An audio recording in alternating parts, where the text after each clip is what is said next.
Hello everyone, welcome to another new video. In this video I will show you how to fix if you cannot receive calls on Infinix GT30.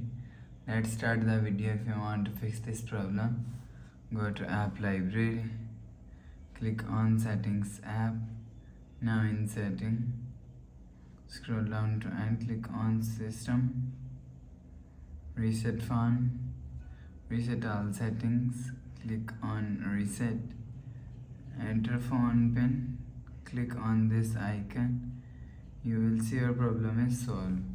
But if it not solved, if you want to fix this problem, restart device. Just click and hold side power button, click on this restart icon, again tap on this restart icon. You will see your phone is restart.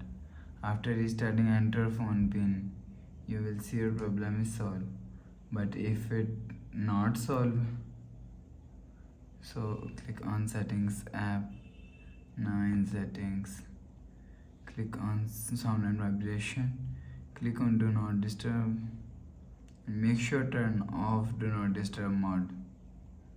After turn off do not disturb, go back to home screen. You will see your problem is solved.